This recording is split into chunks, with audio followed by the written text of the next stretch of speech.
Good morning. Welcome to another episode of Liberty Dad Podcast, a discussion on politics and culture. If you're tuning in live, then I especially thank you for giving me your time so early. You know, when I was a teenager, I took Taekwondo, and my teacher, Sifu Ming, now a grandmaster, I just looked it up and what a surprise. Congratulations to him. He once told us that if we knew the basics and knew them well, that we could defeat even a martial artist who could do many fancy moves. And that was because the fancy moves all required the basics. So this morning, we're going to have a conversation about those libertarian basics.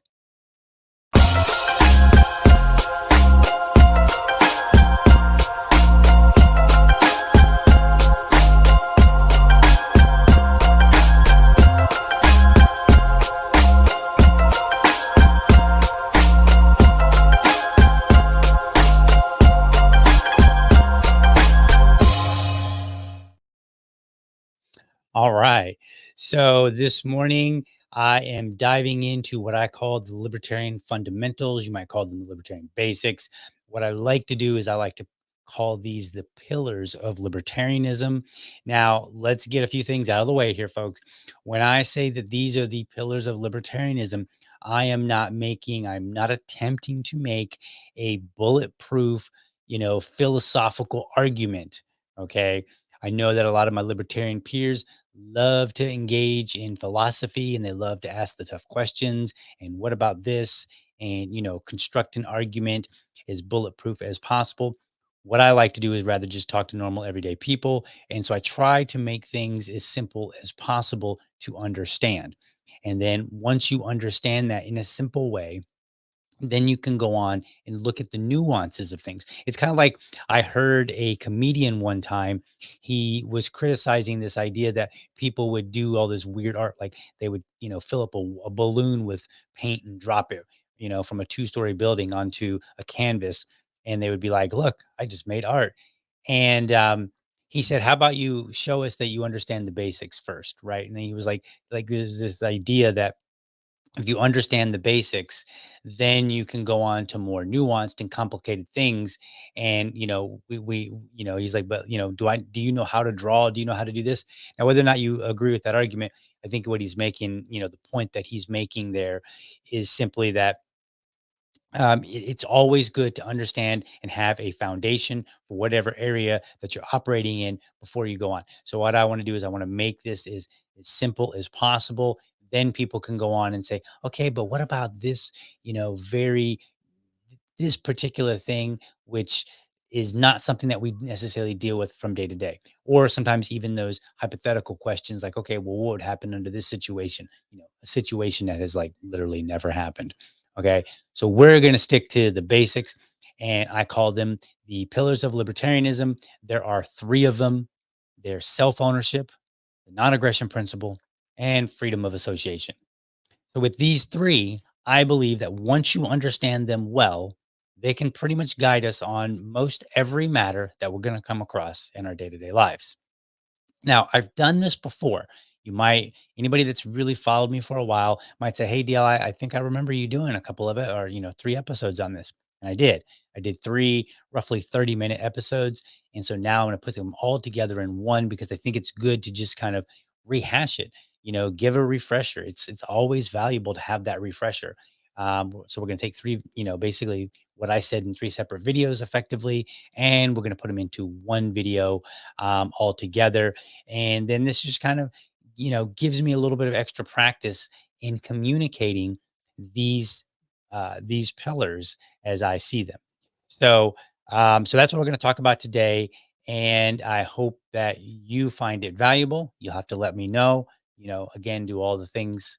Comment, like, and subscribe, and all that. Send me a message. So on, for tell me like, hey, maybe I could have broke it down a little bit easier, or maybe there's something that needs to be included, right? What have you.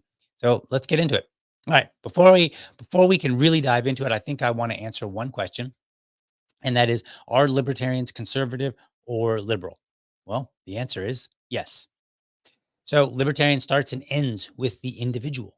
So how they choose to live their life, that's up to them. right? Some people are more conservative, like myself, and other people are more liberal, and they may choose to live their life in a way that I think is not so good, or that I just kind of frown upon for whatever reason.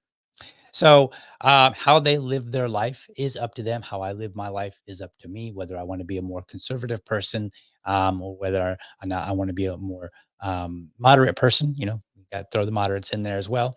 And I think that segues nicely into the very first pillar. And that first pillar, now this one, I will be firm with this. This pillar, self ownership, I think is the absolute fundamental 100%. Like, this is the root of libertarianism. And you might hear it communicated more along the lines of like property rights. I like to use the word self-ownership because I think it's easier to understand when you're communicating it to non-libertarians. But this one is the absolute foundation. Everything else stems from self-ownership. And what that is very simple. You own yourself and you have full say over your body. Reason for that is because the biggest impact is to whomever owns the body being acted upon. More about that later, though. So as a result, you own the fruits of what your body produces. That is your labor. So you can sell your labor, such as working at a W 2 job, or you can keep it for yourself, such as being an entrepreneur, or maybe retiring when you get to that age. You can say, you know what, I'd rather not do any labor, because you own your labor and you own that means you then own what it produces.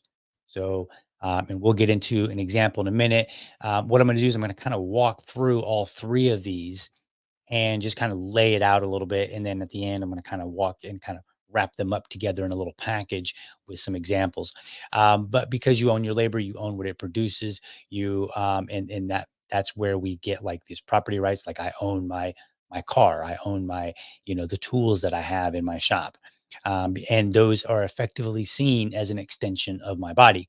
The reason is that it was my labor that went toward acquiring them, right? Like, if I go out and I pay, $250 for a handsaw, right? Like, or it's a circular saw, um, then that $250 came from my bank account, and it got into that bank account because I went and I traded my labor in some way for that money, right? Like, I sold my labor. I worked at a job. I did some things for them that they wanted.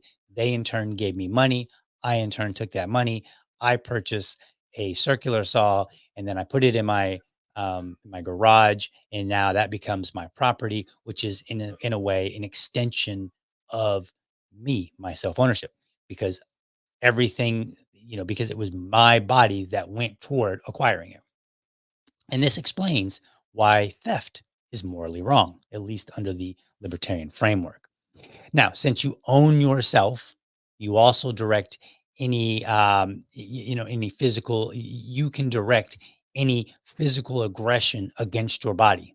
For example, I could choose to train as a martial artist and then compete in tournaments, which would mean that I am accepting the idea that someone else is going to hit me, right? Like, or kick me or what have you. Or I could simply train and forego tournaments. I might say, look, I want to train and I don't want to have, I particularly don't like to get hit, and I don't want to be in a situation where I'm getting hit and I have to try to not get hit. So therefore, I choose not to attend or participate in tournaments. Right. So you can choose either way. This is why, like, it's not a violation if I choose to, like, say, be a boxer and I go in there and I get beat to a pulp, right? Like, it's not a violation because I've agreed to it. Consent is a huge component of this self-ownership. You own yourself, and so therefore, because you own yourself, you either give consent or you do not give consent, or you can even, in case, you can even withdraw consent as well. So, all right. So we're gonna and without consent, things become aggression, which kind of leads to the second principle, which is the non-aggression principle. Now, it's helpful in this particular case, I think, to have a definition. Self ownership seems to me to not require any formal definition because it's pretty self explanatory. You own yourself. The non aggression principle does require a little bit of a definition. So here's one that I have found that I believe works very well. And it goes like this: the principle of non aggression is a concept that asserts aggression is inherently illegitimate. Aggression is defined as the initiation of physical force against persons or property, the threat of such, or fraud upon persons or their property. The non aggression principle does not preclude the use of self defense up to and including lethal. All right. Now, the key word here is initiation of physical force in combination with consent. Okay. More colloquially, you basically cannot start a fight. Right. But if you do, someone else can defend themselves. So I can't just walk up to somebody and just start punching him because I was mad at him because maybe, maybe he said something to me. Maybe he gave me the stank eye. Right. And so then I get mad and I just start punching him. Well, I can't do that because that would be initiating physical force against this person without their consent. And because I've done that, this person in turn would be allowed to defend themselves. Okay. So relatively simple. Now included in this are fraud and damage or theft of property.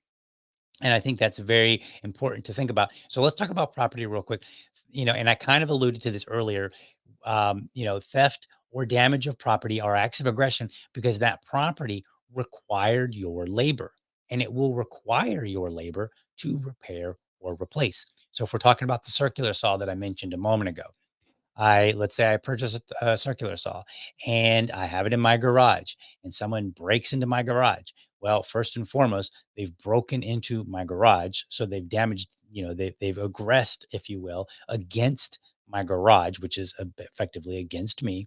And then if they go in and they steal my circular saw, now they have stolen my property. So they've effectively stolen my labor because it was my labor that went toward me acquiring it. The only reason that I have it is because I was able to offer my labor to someone else who offered me money. And then I was able to take that money and go and exchange that for this circular saw.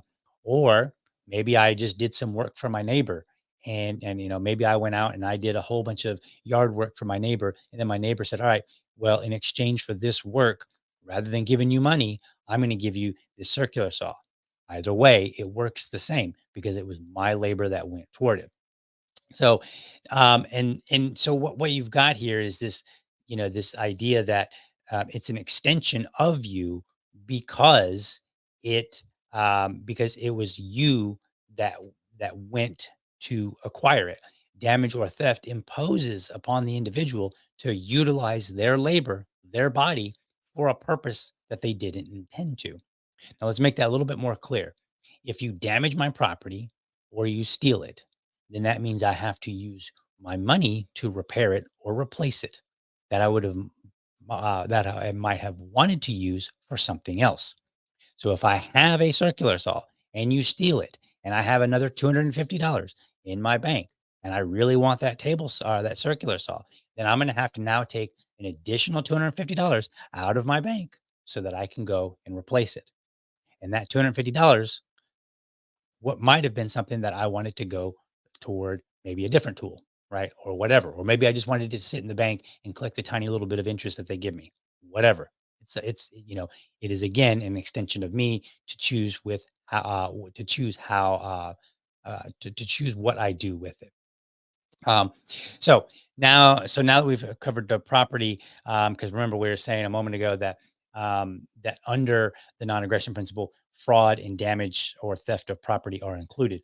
Well, so now we get to fraud. So, like, what is fraud exactly? It's when you deceive another person in order to take advantage of them. It basically takes something from them that might have otherwise not been consented to, right? So if I'm buying something from you, and we'll just continue on with this circular saw that I've been using. So assume that I decide that I want to buy a circular saw from you. And you know that there's a particular component on the circular saw that is not functioning correctly and maybe it's a significant uh trying to think of something off the top of my head, but imagine that it is something that is significant enough that affects the usage of this circular saw. Now, that may be something that I don't care about. It may be something that I do care about. But if you knowingly hide it from me, then you're engaging in fraud, because then what it is you are taking away my ability to consent to this transaction, to say, I want to give you, let's say, $250 for this circular saw, but I may be expecting it to be fully functioning without any problems.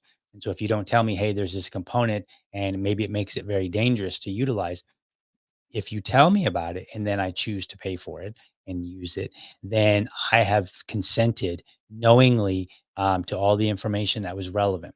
But if you don't tell me, then I'm consenting to what I think is true, but is not. So this is why fraud is considered a violation of the non-aggression principle, because it effectively does the same thing. It takes your choice away from you, to be able to utilize, your body, or in this sense, the extension of your body, which would be maybe your money or your labor. It takes that consent away from you to utilize that how you wish. So it kind of, in a kind of in an indirect way, it forces upon you to do something that you might have otherwise not chosen to do. Now, the response to aggression is often more aggression, right? Like, if you punch me, I probably will punch you back. If you break into my home, you might likely be shot, so on and so forth.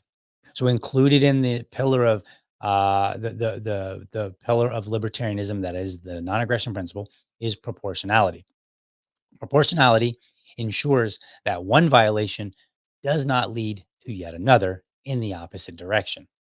The value of proportionality is that it limits response to initiated acts of aggression. And that limit is whatever is necessary to stop the threat. As the threat increases, well, so may the response, right? A woman who merely slaps a man for, say, calling her fat, well, she can reasonably expect not to be shot for that, right? However, if one man angrily grabs a rock and advances toward another man, yelling and screaming obscenities at him, the first man may very well shoot him, because you're coming toward him angrily with a weapon, right? Like, this is now, the threat level has been escalated. This is not the same as necessarily a woman who might just slap a man for saying something unkind, which, again, by the way, also is that the slap is a violation. But we're not going to get into the two. We're not going to go down too far down that rabbit hole. All right, so let's get to that last one, and then we'll talk some examples here and kind of like see how do we fit all this together. So my last pillar of libertarianism, after self-ownership. Now, every self-ownership is always the beginning. After that, it's not necessarily so linear. So it's not like it has to be um, self-ownership, then it has to be the non-aggression principle, then it has to be freedom of association. What the way I kind of look at it is more like these three work together to help me explain things about the world to non-libertarians. That's why I chose them. Self-ownership, however, is the absolute core. And then from the core, you can look at it and you can say let's do it this way. There are two, it springs forth two branches from that. You have one that's the freedom of association, and you have one that is the non-aggression principle.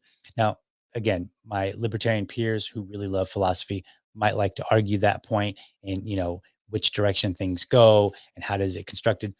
I'm just trying to make it simple. Okay. Like, and I think that this works to explain the world around us, right? That's it's really that simple. So freedom of association, since you own yourself and others may not aggress against you, right? You have that non-aggression principle. That means you can associate or not associate with whomever and for whatever reason of your choosing. In other words, no one may prevent you from associating with somebody else, like, say, my neighbor. My neighbor can't stop me from hanging out with another neighbor, and they can't force me to hang out with another neighbor. Right. So it kind of goes in two different directions there. I can't be forced to do something, and I can't be impeded from doing something. I think that's probably the easiest to understand, but it's kind of at odds with the world today a little bit, because, it's very popular to say, like, oh, you're let's just take an extreme example, right? And so this might get me in trouble, but it's okay because I'm Liberty Dad and I'm here to tell it like it is and not necessarily like how people might want to hear it.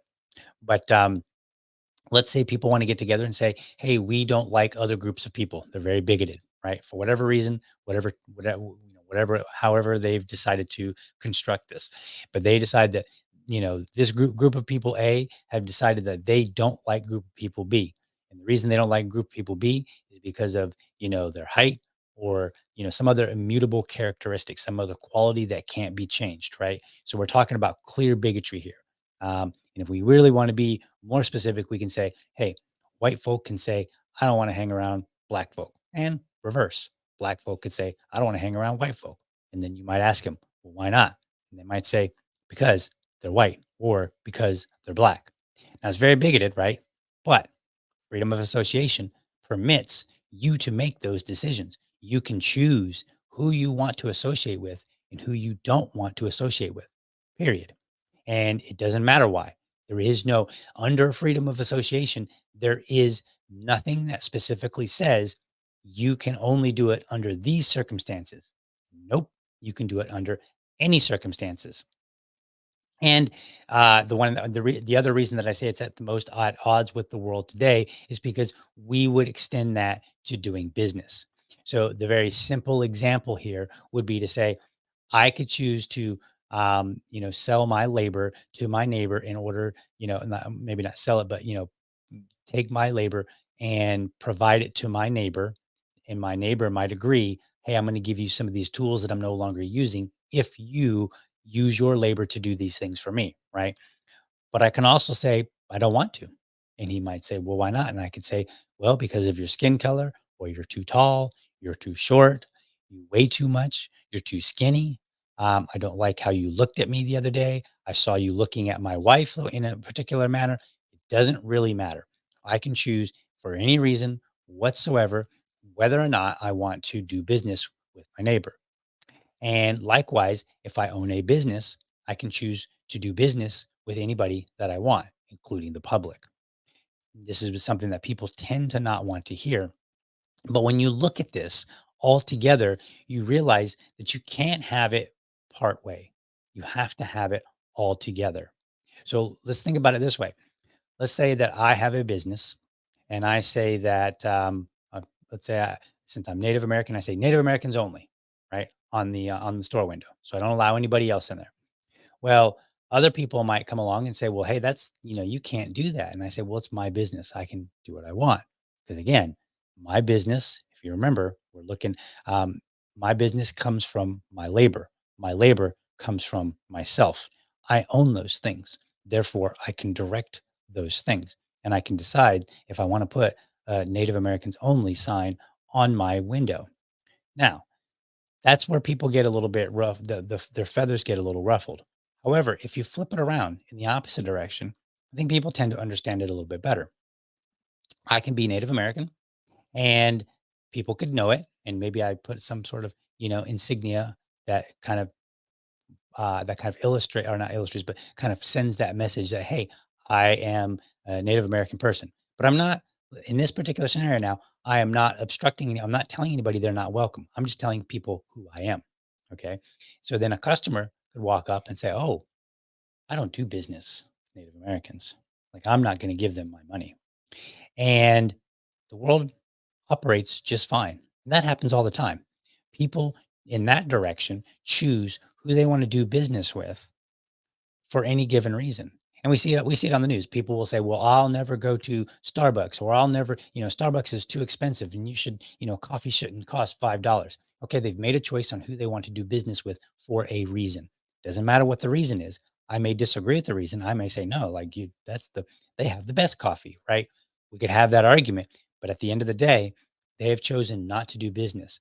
Some people will say, "Well, I don't do business. I don't buy things from this company because I don't like their labor practices in another country." They have chosen not to do business with a particular company for a particular reason. So, what libertarians will do, and the reason that I believe that the freedom of association is so valuable and so important, is because it points out in both directions the way that people can operate. the way that they can engage in the world around them. And it's for the same reason. The person that doesn't want to do business with, say, me or Walmart or Nike or Starbucks or whatever, for whatever reason, because maybe they don't like their labor practices, maybe they don't like the prices, maybe they don't like the quality of the goods, they're making a decision for whatever reason is that they choose because it is their body and it is their money that they have put their labor toward acquiring, and so therefore they can direct where it goes, where how they, the association that they want to make with all of that. The same applies to a um, to a um, to a business owner. A business owner could say, for example, only Native Americans in this store. And I've actually heard of this in the past before. I don't remember where I heard about it, but years ago, I remember hearing about this was probably back in like the 90s. I don't even, I'm not even sure how I came about this knowledge, but one of my friends was telling me that there was a gay bar that they were attending, or that some of their friends or whomever, somebody would go to a gay bar, and in the bar it literally had a sign that said straights, or sorry, no straights.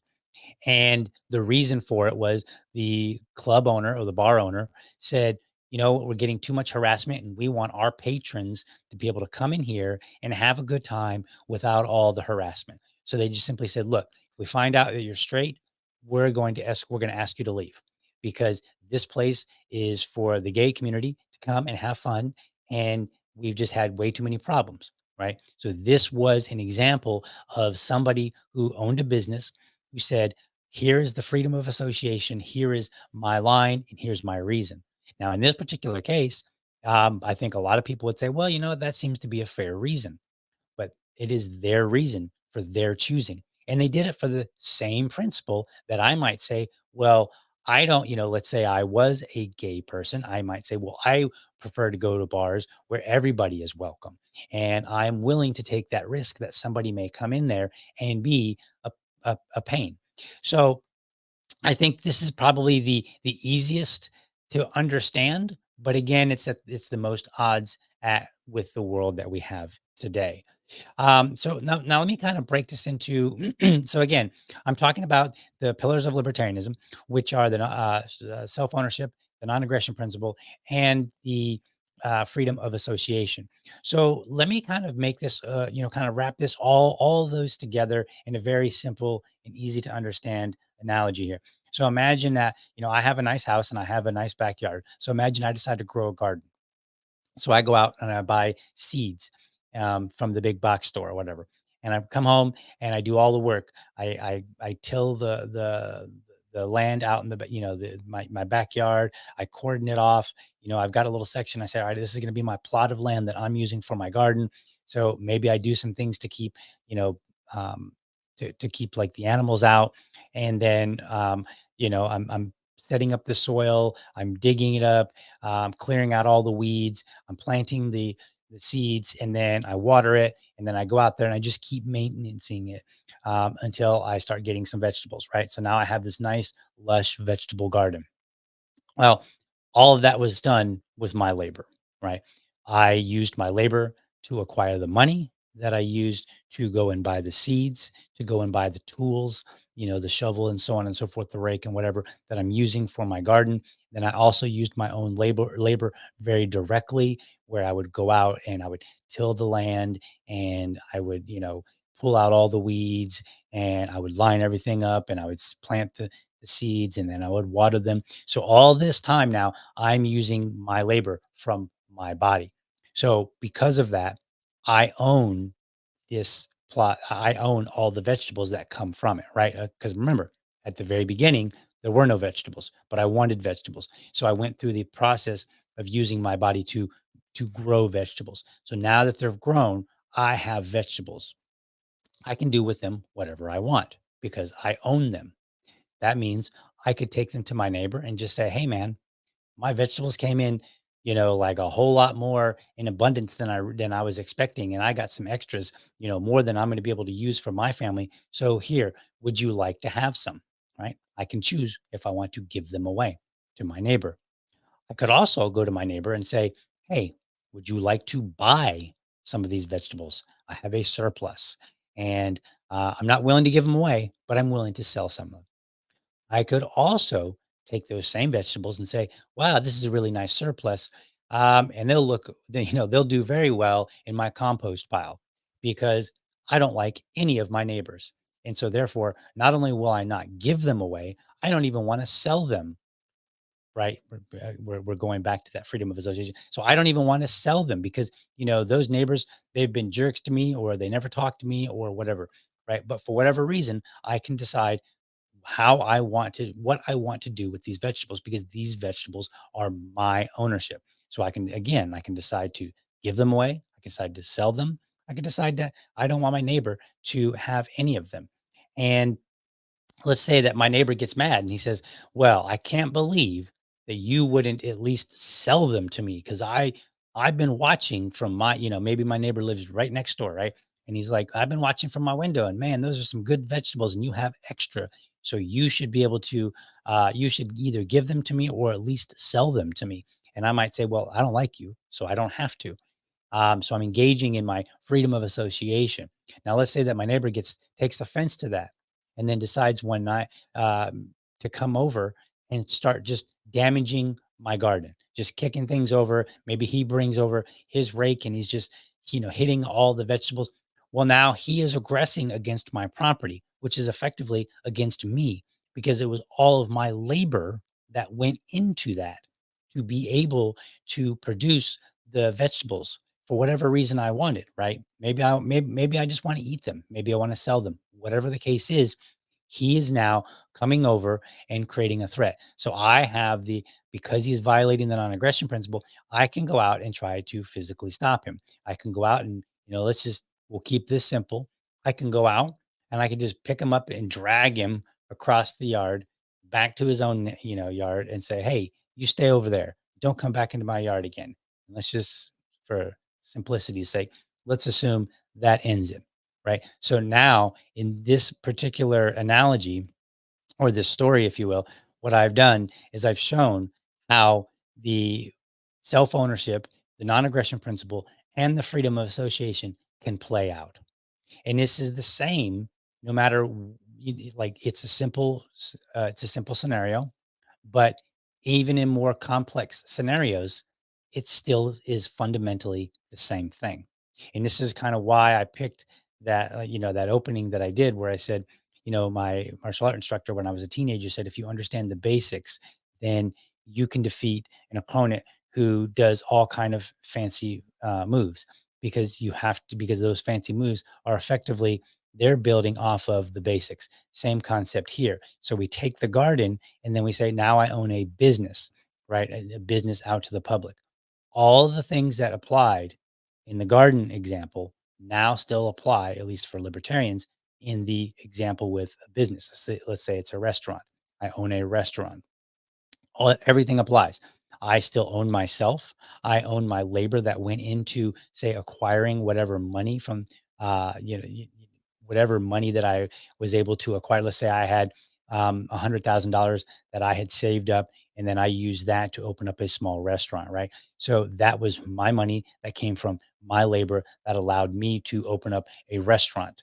In the same way, if I saved money so that I could go and buy tools and the things that I needed to start a garden in my backyard. Same concept applies.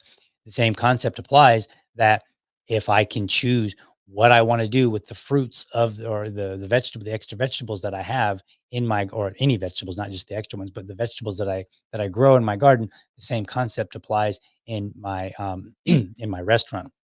I can choose what things that I want to do with the restaurant. Now, again, I'm not talking about the way it is. I'm talking about the way that libertarians see it and how all of this fits into this fundamental idea of libertarianism. Okay. Now, it can get more complex, and I'm not going to get into all of the complexities that are out there. There's issue after issue, but let's talk about a couple of them really quickly, and then let's see that if we can take these three things and talk about um, even something that sounds complex. So let's take taxes because libertarians love talking about taxes. And when I say we love talking about taxes, what we love is we love to talk about how we don't like taxes. We even have a saying, taxation is theft. Every libertarian has heard it. So how do these three things play a role?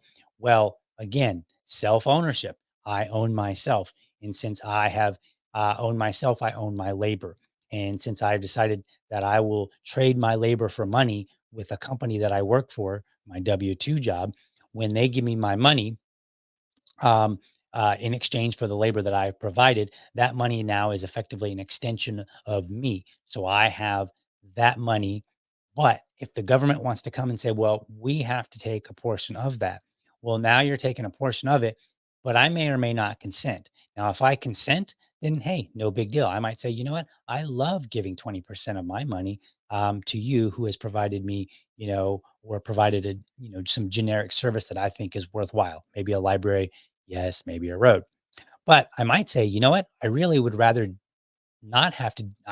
rather not give you my money. And I realize that by not giving you my money, you will not be able to I don't want to say produce, I want to be very careful with my words, but you will not be able to provide these particular services that you have been. So therefore, maybe you cannot fund the library, maybe you cannot fund the roads that I actually do enjoy riding on. But because it's my money, I have the ownership to decide what I want to do with it. And when it comes to taxes, the interesting thing about that is that generally with taxes, what happens is people vote on it. And I explained it this way once to a couple of women when I went to a meeting, and I did mention taxation was theft to in the meeting. And it was a local town hall, and a couple of women came up later and they asked me about it, and they were like, "Well, I don't understand. Like, what do you mean, like taxes are theft? Like, how does that work?" And so I said, "Well, there's three of us here." And I said, let's assume that all three of us are getting to choose whether or not all three of us are going to be taxed. And there's a government that says we would like to take $10 from each of you once a month. Now, I might look at it and I might say, no, this is terrible. I don't want to do that. And the other two women might say, we think that's a good idea for whatever reason. Because again, it's their money. They own it, right? So they can choose why. It doesn't have to make sense. Like I could look at it and say, I think that's a terrible reason to take my money. And they might say, I think that's a great reason. But because I have declined and because they have accepted two out of three in our system, that means I am going to be losing my money, but I'm losing it against my will. It's being taken from me, even though I have said, nope, I would rather keep my money.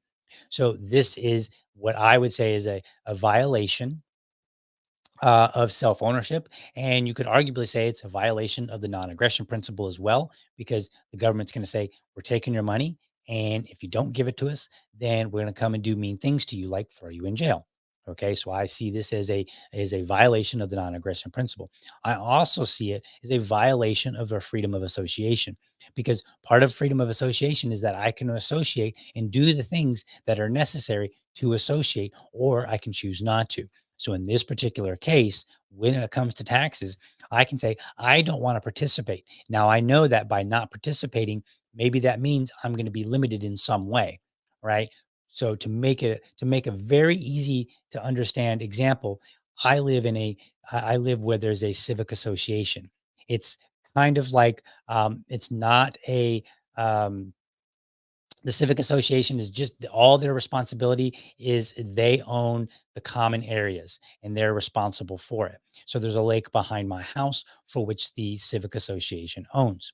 Technically, I am not allowed in the lake unless I am a dues paying member of the association. So they can prevent me from coming onto the lake, even though the lake is right behind my house. Okay.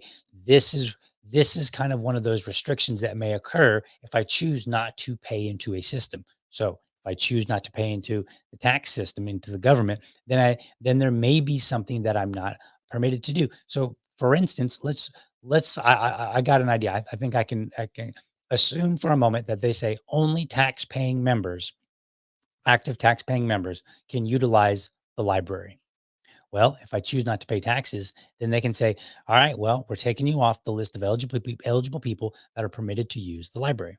Right. So this is what it means. This is why I believe that even taxes are a violation of freedom of association. So let's talk one more example, and this one's gonna be a big one, and I'm gonna again, there's a lot of complexity, there's a lot of nuances, and people could ask question after question after question. But what I'm really trying to do is just simply show you, get to lay out a simple understanding of how libertarianism works. This is for people that are watching, or maybe listening. If I end up putting this into a regular just audio format, for those folk, if you're not a libertarian, then hopefully this helps you understand libertarianism a whole lot better and where we're coming from. If you are a libertarian, you probably already know all of this, and you might be yawning right now and saying, "Okay, this is boring. I get this," but hopefully some of the examples and some of the ways that I have described this help you when you are communicating to other people who happen to not be libertarians. Because at the end of the day, the best way for the libertarian community to communicate the message of libertarianism is for us to constantly review how we're communicating so that it makes sense. And that's why I broke this down to three things where I said, let's talk about self-ownership, the non-aggression principle, and freedom of association. And when we focus on these three things, I believe that we can basically talk about pretty much any topic that comes up with other people. So let's take a very difficult one would be the war in Ukraine. Now, I did just cover taxes. So right now, the United States government is providing money to the government of Ukraine. However, the problem with that is that the money that they're providing, it's not their money, it's the taxpayer money, right? So I may say, hey, I could say, I don't want to pay into taxes at all because it's my money and I should be able to choose that. Or I might be able to say, well, I don't mind the idea of taxes, but I want to pay for taxes that go toward such and such. So maybe I am willing to pay for taxes for my local library. Maybe I'm willing to pay for taxes so that there's some sort of social safety net, but I might be unwilling to pay for taxes that go to pay for a war in another country. And so once we're talking, the immediate thing is we're talking about, hey, you're taking money from me against my will, money that I acquired again through my labor and my labor is came from my body, and I have self ownership. Now let's flip it to the other side. Over in Ukraine, and I'm not trying to make I mean, it's kind of inadvertently the way that I see the war in Ukraine, but I'm not really trying to make a subverted argument against the war in Ukraine. I'm really just trying to explain like how I would explain these three things as it relates to the war in Ukraine. So let's talk about over in Ukraine, right? It was reported in the news that the government had put a moratorium on any male leaving the country between the ages of 18 and 60. So now these men who own their body and might want to take their body from one place to another are now no longer permitted. So there's a violation. And I don't know for sure, but I assume that this moratorium comes with some sort of punishment. And whatever that punishment would be makes it now a threat. It is a violation of the non aggression principle against the men in Ukraine that might otherwise want to leave, but are now not permitted. It is a violation of that. It's also a violation of the freedom of association because they might say, "Hey, I'm not interested in participating in this war that is associating with the military for this particular purpose." Now, there may be some other purpose that they would be willing to go and fight for, right? But that is their freedom to associate and associate. It's more than just, do I want to be friends with somebody, right? Like that's the simple version. Do I want to invite somebody to my home? That's again that's a simple one. But it starts getting a little bit. It seems more complex, but it's really not. When you start talking about things like the war in Ukraine, if I was in Ukraine and I'm 45, I might say, you know what? For whatever reason, I don't believe this war is worth fighting. And because of that, I want to take my family and leave the country of Ukraine and simply go somewhere else. And because of what the government has imposed, now they are saying, or they have said, that if you're between 18 and 60, you are not allowed to leave the country. They've also imposed stricter punishments for those who desert. So maybe there's somebody who is in the military who says, I don't think that this is a war that we should fight. Now, I'm making an assumption here that there are people that believe that, even if there's only one. Because remember, libertarianism starts and ends with the individual. So it doesn't matter if every single man in Ukraine feels a particular way and says we should definitely fight this war. If there's one who doesn't, then forcing that one is a violation. Preventing that one from leaving is a violation. Forcing them to associate and participate in a war that they don't want to is a violation. We have violated every single one of these pillars. We violated the self ownership.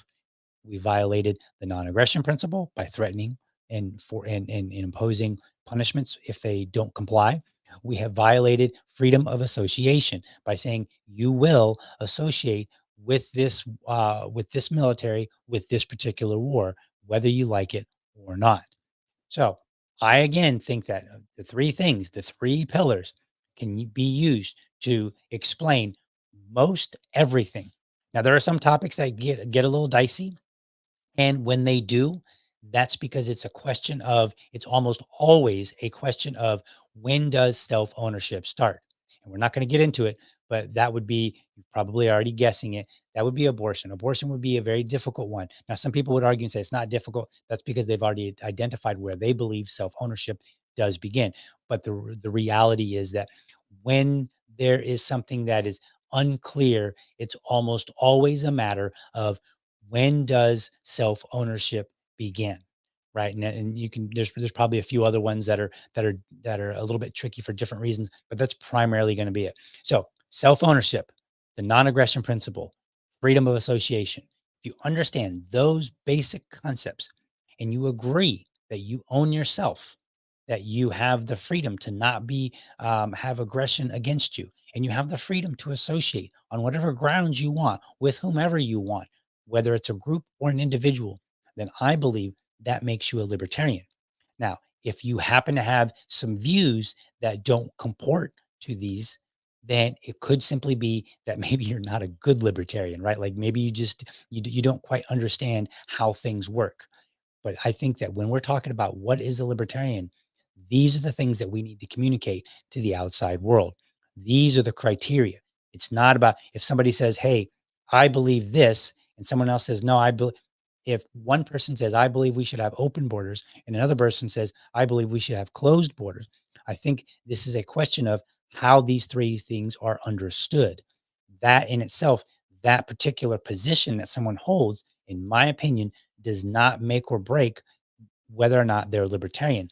What really makes or break whether they're libertarian is the totality of their understanding and acceptance of these three ideas.